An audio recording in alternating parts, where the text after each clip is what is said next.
All right, good morning. It's day 119 and I'm feeling rough. Yesterday was tough. It it ended up being over a 7,000 elevation gain and descent day. So over 14,000 feet of elevation change, and my body feels it. Jukebox ended up stealthing 2 miles before Pinkham Notch. She texted us, and so we all were looking. Roadrunner was ahead of me. Lighthouse was behind me. I knew Lighthouse wasn't going to make it. So he stopped at the campsites that I think were like 5 or so miles before Pinkham Notch. And then I got to 2 miles out from Pinkham Notch and it was starting to get dark. And I'm like looking for tents or tent sites to see if I could find Roadrunner and Jukebox. And I wasn't seeing them. And then I was 1.9 miles away from Pinkham Notch, then 1.8, and then I just kept getting closer and closer with no sights of any kind that I could see. Had to hike with my headlamp, ended up hiking till about 9:20 until I found a flat enough spot about a half mile away from Pinkham Notch. And I was just dead tired at that point. I fell before it got dark too. Hit my shins against a rock that was sticking up near a watery part. I guess I put my foot on it and then it slipped out and I just fell forward, kind of knelt on that rock. Got a little cut on my left, below my left knee, but nothing too bad. I was just kind of mad it happened, and then I had adrenaline and I was going fast. But the plan today is not to do another big day, just 13 and a half miles. I just left Pinkham Notch. We ate breakfast there. They had all you can eat breakfast for 15 bucks. So we did that. Rejoined up with Jukebox. So she's on pace with us now. Lighthouse is thinking he's going to hitch in town from Pinkham Notch to get a new tent because he lost his rain fly a few days ago. We're supposed to have rainy nights. So he is going to probably be a half a day to a day behind us. And who knows if he'll end up catching back up. But we're planning on 13 and a half today, then around a 7 miler tomorrow to stay at a hostel in Gorham. So that's the plan. I'll let you know how it goes. We still have the Wildcats to do, which are supposed to be really hard. The steepest mile on the AT. So we'll talk to you guys later. They weren't lying about it being steep. This wasn't even the worst of it. There was a narrow rock climb with no wooden stairs.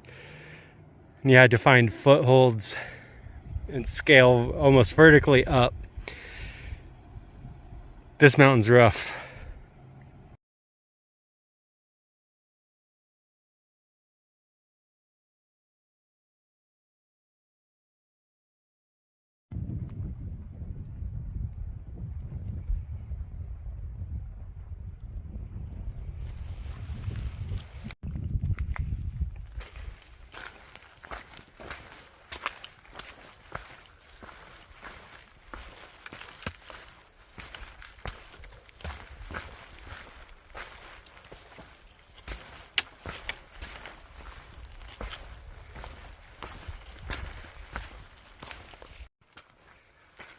Alright, so I got about 6 miles left until Imp Shelter.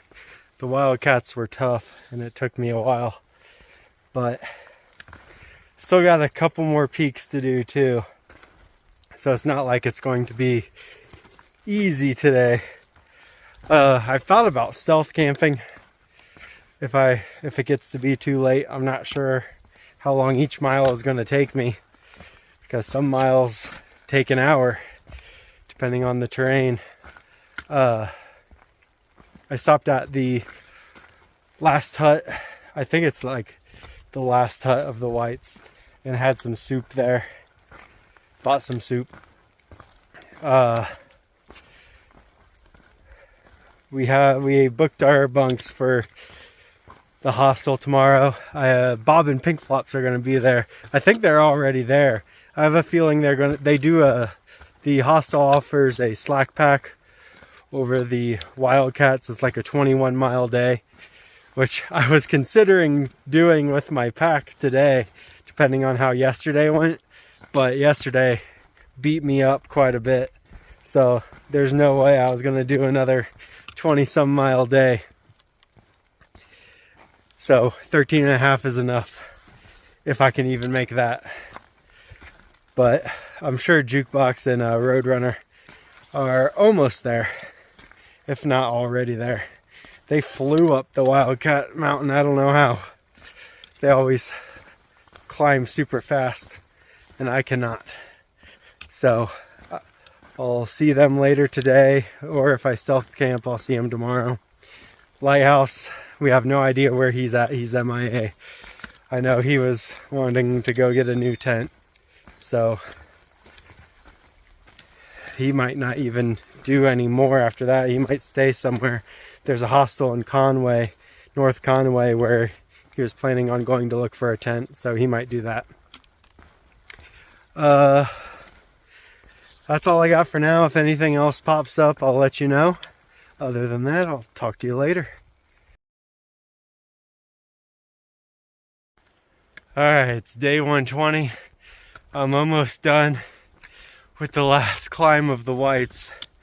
I don't know what the mountain's called, but I'm pretty much in a cloud, as you can see from the background, so no views up here, which I got plenty of views in the Whites.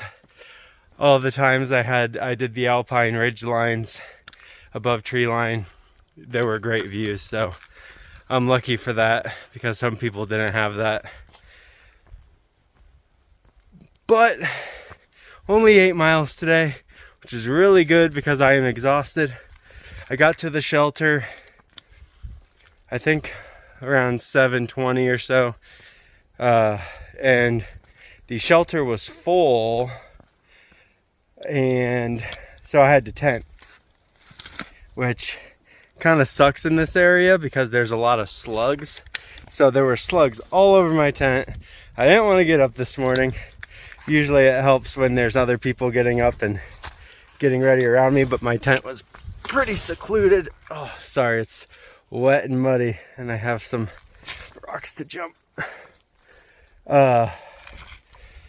Slugs all over my tent. So I was dreading that. When I finally got up, it took me a good like 45 minutes to get packed down, because I was trying to make sure I had all the slugs off so I didn't pack a bunch of dead slugs or roll them all over my shirt when I was rolling up my stuff. But 8 miles to Gorham. We're going to a hostel that's there, and we're done with the Whites. I hope the descent isn't too hard. It looks a little steep. It looks like it might be pretty hard. Last night I had to do quite a bit of like rock climbing down. I don't know how some people do this, because it was pretty freaky. Like, you had to go, hands against the rocks, find footholds, and climb down pretty steep rock faces. So it's hard to do with a 30-pound pack, but I made it. I didn't fall. Oh well, Lighthouse is behind. I think he's going to try to skip Gorham and keep up with us. He made it to the top of the first Wildcat Mountain, I think. And I think he stealth camped somewhere up there. So, oh, excuse me. Sorry. But yeah, that's all I got for now, so I'll talk to you guys later.